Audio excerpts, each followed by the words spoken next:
क्या है? हालेलुया। क्या अर्थ है कि विश्वासी पवित्र आत्मा के वरदान और फलों को अपने जीवन से प्रकट करें, दिखाएं, जो विश्वासी लोग हैं। हालेलुया। आत्मा के फलों के विषय में सब जानते हैं? कौन कौन जानता है आत्मा के फलों के विषय में? हालेलुया। आज आत्मा के फलों के विषय में हमें पता है कि वो फल कौन से हैं, लेकिन हमारी जिंदगियों में वो फल नहीं है। ऐसा ही है ना? वो फल हमारी जिंदगियों में नहीं है। हमें सिर्फ वचन में पढ़ा है कि आत्मा के ये फल हैं और ये हमारी जिंदगी में फल होने जरूरी हैं, लेकिन हमें उसे इस्तेमाल करना नहीं आता। हालेलुया। और जब हम उन फलों को इस्तेमाल नहीं करेंगे तो पवित्र आत्मा हमें कैसे मिलेगा? अब ऐसा तो हो नहीं सकता एक व्यक्ति जो प्रभु को मानता है लेकिन उसके जीवन में गुस्सा है, लड़ाई झगड़ा है, और फिर वो मांगे कि प्रभु मुझे पवित्र आत्मा दे। ऐसा नहीं हो सकता, क्योंकि पहला जो वरदान है, पहली जो फल है, वो है प्रेम। वो प्रेम हमारी जिंदगी में होना चाहिए। हालेलुया। हम पढ़ेंगे एक बार, मत्ती निकाले सबने 7 अध्याय मत्ती, उसका वचन पढ़ेंगे हम 16। उनके फलों से तुम उन्हें पहचान लोगे। हाँ। क्या लोग झाड़ियों से अंगूर या ऊंट कटारों से अंजीर तोड़ते हैं? हालेलुया। उनके फलों से तुम उन्हें पहचान लोगे। चाहे वो विश्वासी क्यों ना हो, चाहे परमेश्वर का दास क्यों ना हो, आप फलों के द्वारा पहचान सकते हो कि वो कौन है। कहता क्या ऐसा हो सकता है कि लोग झाड़ियों से अंगूर तोड़े और ऊंट के डेरों से अंजीर को तोड़ सके? ऐसा हो सकता है? नहीं हो सकता ना। झाड़ियों में अंगूर कभी नहीं लगते। हालेलुया। ऐसा नहीं हो सकता। हर एक अच्छा पेड़ अपने फलों से जाना जाता है। हालेलुया। जो पेड़ है वो अपने फलों से जाना जाता है।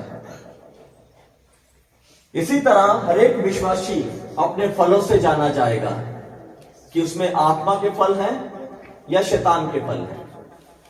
हालेलुया।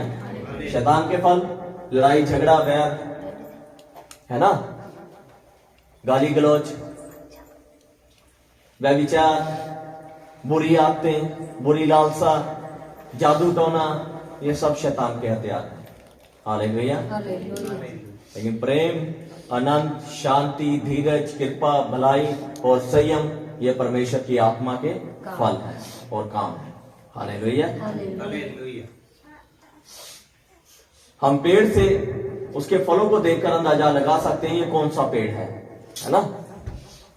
इसी तरह परमेश्वर ने अपने लोगों को वो आत्मिक फल दिए हैं जिससे लोग देखकर अंदाजा लगा सकते हैं कि ये प्रभु को मानने वाले और मसीह लोग हैं। हालेलुया। अब बहुत से मसीह ऐसे हैं कि जो उन फलों का गलत इस्तेमाल करते हैं। अपने लालच के लिए तो प्रेम है, लेकिन जब लालच पूरा हो गया तो फिर उसके बाद प्रेम नहीं है, फिर लड़ाई झगड़ा है, और फिर हम कहते हैं कि हम प्रभु में हैं। ऐसा नहीं होना चाहिए। हालेलुया। पढ़ेंगे वचन को, 17 को पढ़ेंगे। इसी प्रकार हर एक अच्छा पेड़ अच्छा फल लाता है और निकम्मा पेड़ बुरा फल लाता है। हाँ, इसी प्रकार जो अच्छा पेड़ है वो अच्छा फल लेकर आता है और निकम्मा पेड़ बुरा फल लेकर आता है। हालेलुया। तो फिर कौन सा पेड़ बनना है आपने? सभी बोलेंगे कौन सा पेड़ बनना है? अच्छा पेड़ बनना है और अच्छे फल आप में दिखने चाहिए। किसी की भी दुख में आप शामिल हो जाओ। अगर किसी को दिक्कत है तो उसे जो वो मांगता है उसे दो, अगर कम है तो कम दो, लेकिन उसकी हेल्प करो। हालेलुया। ऐसा नहीं हो सकता कि आपका पड़ोसी आपसे रोटी मांगे और आप कहें कि तू कल आना मैं तुझे दूंगा। ऐसा नहीं हो सकता। जब आप कल उसे रोटी दोगे तो उसे उसका कोई फायदा नहीं है। उसे रोटी की भूख आज है, उसे आज दो। हालेलुया। उसे आज दो, उसे रोटी की भूख है। इसी तरह परमेश्वर हमें वो फलों को देता है क्योंकि हम भूखे हैं उसकी आत्मा के, उसके वरदानों से, उसके फलों के हम भूखे हैं। हालेलुया। मांगो, इस रीति मांगो कि तुम पालो। इस रीति मांगो। हालेलुया। और जब तक हम मांगेंगे नहीं, प्रभु नहीं देगा।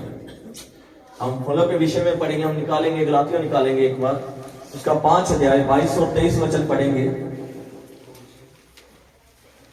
और परमेश्वर को भी ऐसे मसीह पसंद है जिसमें वो आत्मा के फल पाए जाए। परमेश्वर को वही लोग पसंद है। हालेलुया। मैं कहता हूं, अगर आपको आज नहीं भी सुनता तो परमेश्वर को कहो कि परमेश्वर मेरे कानों को खोल, ताकि मैं तेरे वचन को पढ़ सकूं और तेरे